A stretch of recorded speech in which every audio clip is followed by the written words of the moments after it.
focus, whether it's old business or not. A couple years ago, we talked about doing a study of the cause for the bacterial closing of the beaches. And I'm not sure that we ever got a report back or any information about what the possible causes are. And with summer coming up and the beaches being used, I saw in the paper again that the beach was closed again. I would like to see if we can't find out some of the sources. And I've also received a lot of comments about having too many waterfowl in that area, which may be added to the pollution at the Fairhope Beach. And well, I can comment on sure. that. Back when 2002, 2003, when we had all the health department, everybody else trying to find the non-point source of all this, it wasn't coming from the sewer plant. And currently, all the readings that come out of the sewer plant are anywhere from 0 to 1. I think one time there was a 2. That's a number 2 compared to the 200 they're getting in the water. Most of it was coming from Upfly Creek. It was coming from all the rivers that were coming into it. We don't know whether it's sewer because it's easy to point fingers at the sewers. Most of it was animal, and then we're going to do a study and actually do DNA studies from the animals, especially birds and so forth, because that's easy to track. So when they took a sample, they could find out where that particular. But of course, it wasn't funded, and they went away. But when we actually were doing the testing, and Dan McCoy, I instructed him back then to actually do the testing. We came all the way up to, I think it was a trailer park on Twin Beach Road. Now it's been closed down, but it was real high. I mean, way up in there. So anytime there was any movement, the Auburn University substation, that with all the cows and all the farmland, when you get any little bit of water at all, now it goes straight to the bay, and ultraviolet light doesn't have an opportunity to kill the bacteria.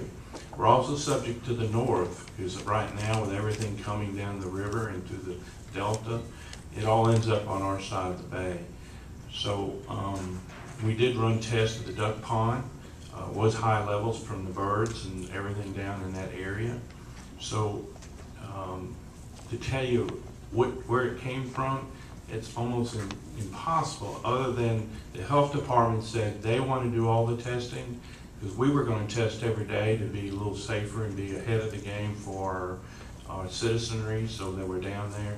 But they said no, it would be too confusing, and they ordered me to stop testing, that they would be the official testing, and we can go back to the health department and see what else they recommend. But that's where we've been, and hopefully we get a good rain and wash, because a lot of people walk their animals, and you'd be surprised. There's some cities that outlaw walking animals anywhere than so close to the waterway, because that's where it ends up.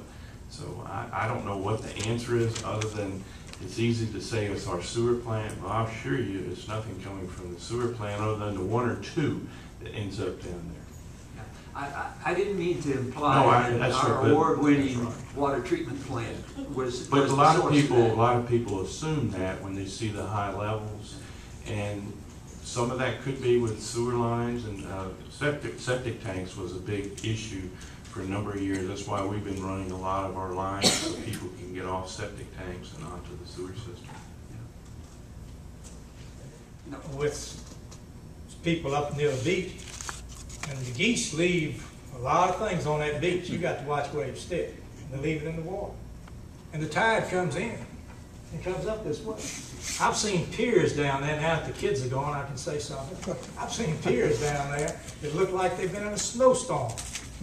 Where the seagulls are just down. I mean, it's all white. And they're all having fun and everything. Well, rain comes along, what happens? It washes it all overboard. Then the people come along and they test it. And the next day it's gone. Tide's moving, see? I think we need to, and I know it's not going to be popular, but I just bet you if we remove some of those, ducks and geese down there, we'd see an improvement in that water level. Because you've got people down there feeding them. And the more you feed them, the more they poop. and it gets in the beach and the tide comes in. And, it gets in the pond. And it don't take a rocket scientist to see what's going on. to me, like one of the policemen told me one time, he says, you know, if you turn me loose, he said, I'd give a lot of poor people geese. I'd take care of the situation, and we could give the geese to poor people and then meet them with ducks, you know.